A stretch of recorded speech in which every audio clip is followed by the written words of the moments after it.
欢迎收听。今天我们要一起来深入看看您提供的这一些资料，特别是里面有一篇谈到以基督爱重建人际网络。我们想从基督教的视角来挖一下圣经的智慧，看看怎么运用在我们跟亲人呐、熟人呐，甚至是陌生人的关系上。因为资料一开始就提到，现代社会好像有个困境，就是亲疏不分，界限感好像越来越模糊了。对，这个观察蛮有趣的。资料引用了马未都先生的一个说法，就是亲人要生，生人要熟，熟人要亲。听起来有点矛盾，对不对？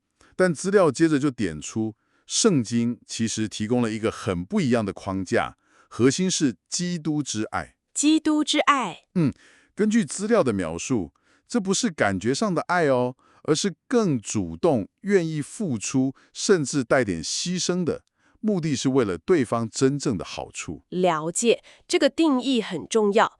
好，那我们就来拆解一下这个以基督之爱为基础的框架，具体怎么应用在不同的关系里。先来看那个亲人要生，这听起来还是有点反直觉啊。圣经不是叫我们要爱家人吗？像提摩太前书就有说，不照顾亲人的比不信的还糟。没错，没错，您提的这点非常关键，爱绝对是基础。可是资料解释，这里的生比较精确的说法是爱而有节，就是说在爱里面要有个圣洁的界限。圣洁的界限。对，圣经当然看重家庭，创世纪就说了嘛，是神圣的设立。但他也提醒我们，健康的爱需要秩序，需要尊重。就像基督爱教会的比喻，夫妻之间要有健康的界限。父母对孩子，箴言也说了，是引导，不是控制。哦，所以资料点出的洞见就是，真正的爱有时候需要一点点距离，才能避免摩擦，保护关系，让家真的是爱的圣殿，而不是一个纠缠不清的地方啦。原来爱而有节是这个意思，强调健康的界限。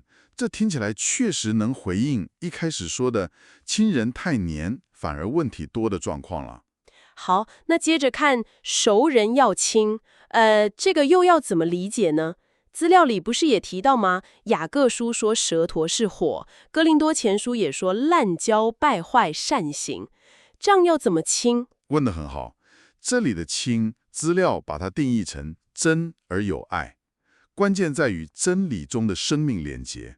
这就跟一般我们说的那个装熟完全不一样。真理中的连结，对，他强调的是要用从上面来的智慧去相处，要真诚，要温柔，而且更重要的是要敢说真话。就像箴言说的，朋友家的伤痕出于忠诚。这种亲啊，是基于真理互相劝勉，帮忙保守秘密，在信仰的路上一起走，彼此扶持。加拉太书也提到互相担待重担嘛，甚至要学耶稣帮门徒洗脚那样，用谦卑的心去服侍对方。所以重点是关系的品质，不是表面的热络。从真理跟忠诚这个角度去理解，熟人要亲，这个层次就深很多了。对，那最后一个，也是我觉得现代社会越来越挑战的，生人要熟。现在大家好像都比较冷漠，圣经对这方面有什么智慧吗？资料好像有提到那个好撒玛利亚人的故事。正是圣经对待陌生人的态度可以说是相当积极而且开放的。核心原则就是爱邻舍如同自己，甚至在旧约的利未记就要求看外人像本地人一样，还要爱他像爱自己一样，很不容易吧？哇，这标准很高诶。是啊，所以这里的熟，资料解释成温而有光，就是要用温暖、散发光芒的态度去主动接触。好撒玛利亚人的比喻就是最好的例子。资料鼓励基督徒要主动打破那个隔阂，可能只是一个真诚的微笑，一句问候，或者在别人需要的时候伸出援手。甚至希伯来书还提到，我们在款待客旅的时候，说不定不知不觉就接待了天使呢。哇，这其实就是对抗现代人那种越社交越孤独困境的一个解方了。所以听起来，不管是对亲人、熟人还是陌生人，虽然那个界限方法不太一样，但背后的动力都是来自基督那种主动、愿意牺牲的爱啊。完全正确，这就是您分享的这些资料最核心的讯息。就像以弗所书说的，基督的爱拆毁了中间隔断的墙，让我们可以在它里面合而为一。最终的目标就是让我们的人际关系能在这个世界上发挥盐和光的作用，带来医治和盼望。听您这样梳理下来，感觉圣经提供的人际关系蓝图其实很清楚。对家人爱而有节，对朋友真而有爱，对陌生人温而有光。没错，您资料里有段总结的话，我觉得讲得非常好。虽然有点长，但它的精髓大概是这样：当我们在家庭里学习爱而有节，在朋友之间坚持真而有爱，面对陌生人的时候活出温而有光，其实就是在彰显基督的爱。然后引用使徒约翰说的：“我们爱，因为神先爱我们。”这份爱的力量可以超越所有人为的界限。